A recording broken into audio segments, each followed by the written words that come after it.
More information on Resident Evil Requiem surfaces, and it sounds like Leon won't be making a return after all, at least not as a main protagonist. Requiem was built with the series' 30th anniversary in mind, which inspired the game's return to the series' original story arc for the first time in over 12 years. The game's director Koshi Nakanishi confirmed that not only will players return to the ruins of Raccoon City, but they'll be able to explore the RPD in its ruined state. Also, Umbrella will have a role to play, according to one of the game's producers, Masato Kumazawa. He said, quote, "We wanted to return to a story that continues the overarching narrative rooted in Raccoon City and the secret machinations of the Umbrella Corporation. As the series celebrates its 30th anniversary, we believe Raccoon City is the most fitting setting. As for the protagonist, they wanted a character who could tie back to the roots of the franchise while still allowing the player to feel vulnerable. This is an important element for the game's more horror-focused setting. To achieve this, they introduced Grace Ashcroft, who is introverted and easily scared, though she will have a hero's journey and become more confident and capable as the story progresses. She's also the daughter of Alyssa Ashcroft, who was featured in both Resident Evil Outbreak games in the early 2000s. Nakanishi admitted they initially thought about making the protagonist Leon, but decided to stay away from characters who would be experienced and capable of surviving without a high level of fear, essentially saying that Leon is too much of a, quote, superhero to be the lead in a proper horror game.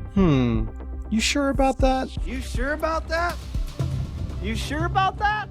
Producer Masachika Kawada said they packed a lot of content into the game, so we may see other characters from previous titles in some form, including Leon, especially considering the game was built with the 30th anniversary and a return to the main storyline in mind. It can't be devoid of core Resident Evil characters. A big focus for Requiem is on the character development and overall realism. A huge effort went into making the characters truly believable. You can see the characters panic and emote with realistic detail, sweat and redness on their faces. You can see the attention to detail in the characters' eyes, the way light illuminates through their hair. A lot of work was put into this. The core gameplay experience is being labeled as, quote, addictive fear, according to Nakanishi. This revolves around the feeling of overcoming tense, scary situations and the way that it makes you feel. He believes that the gameplay will satisfy people in this way, which in turn will make them want to keep coming back for more. Even if the player dies, they'll return wanting to approach the situation in a different way. It's been confirmed that this game will be in line with the previous two titles when it comes to gameplay. Nakanishi says the core Resident Evil 7 experience is at the heart of the game, but was rebuilt and expanded upon for Requiem. It'll have a first-person perspective, but there will also be the option to play in third person as well, much like they did previously with Village. However, there will be certain areas where the game will recommend that you switch to first person. That said, Kumazawa did recognize that third and first person games are quite different experiences, and that they essentially developed two separate games in parallel to achieve genuine experiences for both perspectives. It turns out some of the rumors that have been floating around about Resident Evil 9 were actually true. In addition to Leon almost being the protagonist, Requiem was initially going to be an open world game with online elements, but the team decided that wasn't what fans would want.